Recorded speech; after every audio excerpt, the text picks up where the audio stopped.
Good morning. Today we're going to be working some more with the chain rule, but in addition to the chain rule, you'll notice there are multiple derivative rules that get used. So if you look in your workbook, in your notes packet, page 42. This little blurb is on page 42. And it gives you some pointers on how to recognize when you'll use each rule. So you have expression to a power, you would use the power rule. Just a reminder, the power rule is what you use whenever you're trying to take the derivative of 3x squared, where you multiply the 2 times the 3 and reduce. Product rule, if you've got one expression times another, and then quotient rule, if you have an expression divided by another expression. So you'll see the problems today have a mixture of those three rules. Now, there are a few examples that we can work out from page 42, but I also think it's important to work out some examples that you'll have on Delta Math so that those examples more closely match the problems you're going to have to do. So you'll see that I've copied and pasted a lot from Delta Math. So it might just be in your best interest to take notes on your own sheet of paper and then add them. All right, so we're going to start off with trig derivatives with the chain rule. And let me just reiterate for about the sixth time now that make sure you have your trig derivatives memorized.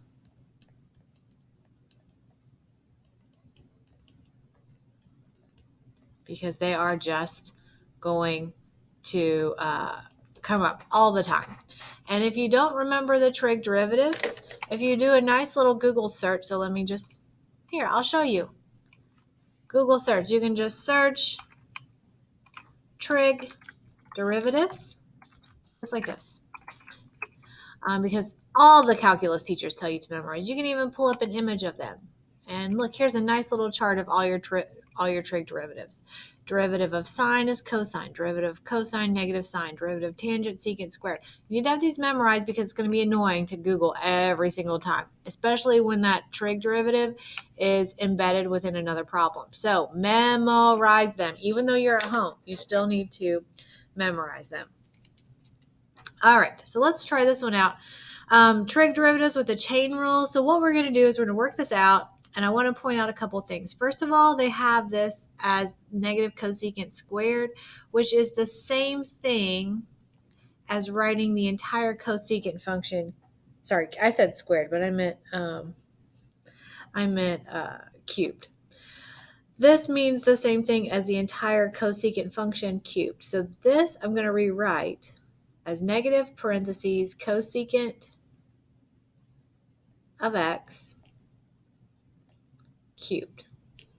And so rewriting it this way allows me to see that I have a chain rule that I can use.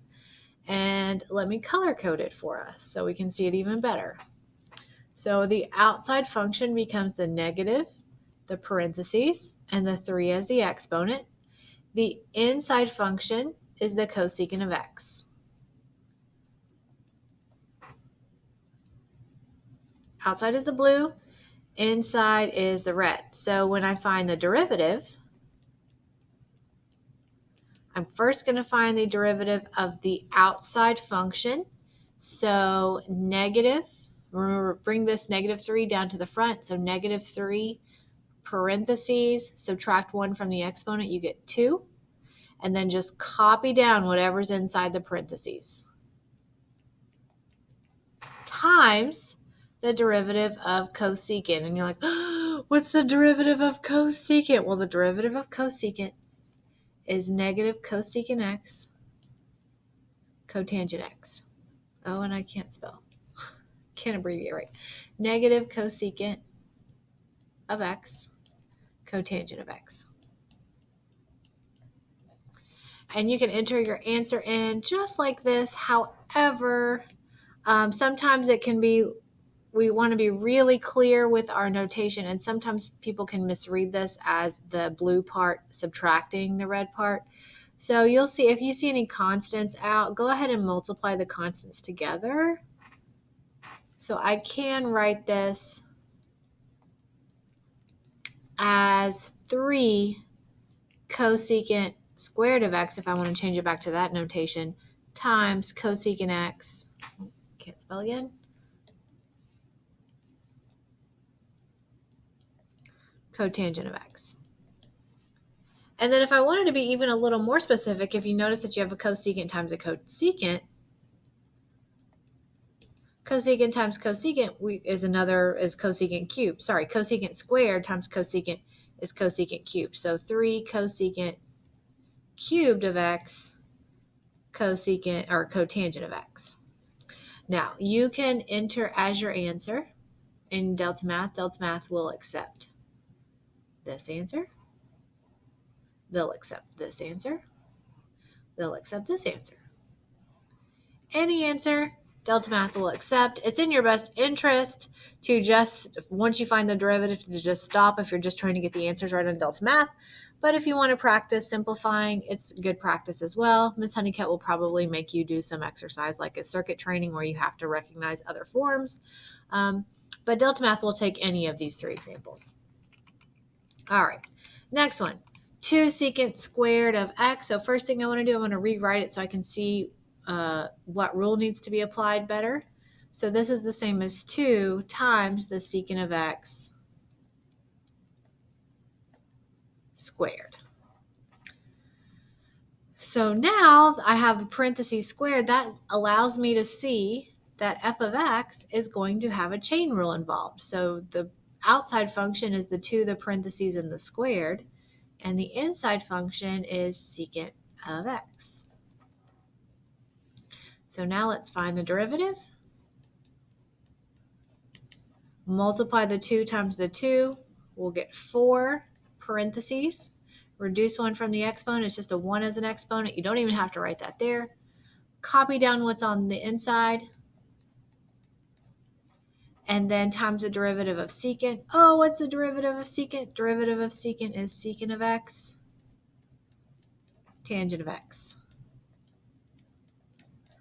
And if I notice, all of this is being multiplied, so I could combine these 2 secants together to be secant squared.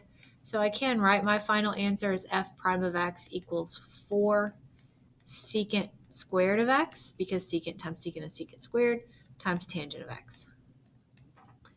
Now, Delta Math, once again, will take either this answer or that answer as long as it is the derivative. This next example looks pretty similar, so we're going to skip it.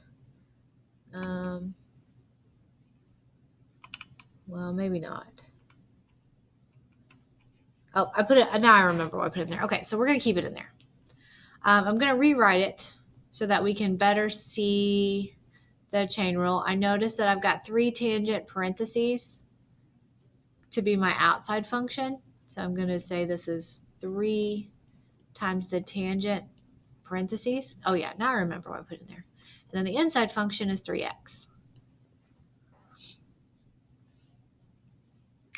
So when I go to take the derivative of the outside function, the derivative of tangent is secant squared. So then 3 is a constant, so that 3 just gets brought down in front. So 3 secant squared parentheses, because secant squared is the derivative of tangent, and then just bring down that 3x. Then I'm going to multiply by the derivative of the inside function. So the derivative of 3x is 3.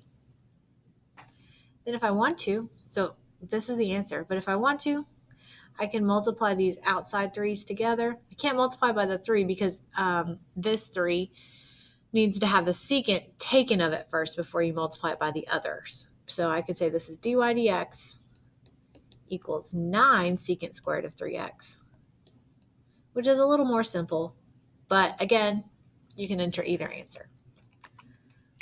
Cosine of 3x would work out the same way, so let's try it. I'm going to color code it so that we have y equals, my outside function is going to be the cosine in the parentheses, making the inside function the 3x. So then when I go to find dy dx, derivative of cosine is negative sine of parentheses, then just bring down whatever's inside. Then multiply by the derivative of the inside, so 3. If I want to rewrite this, I can say dy dx equals negative 3 sine of 3x.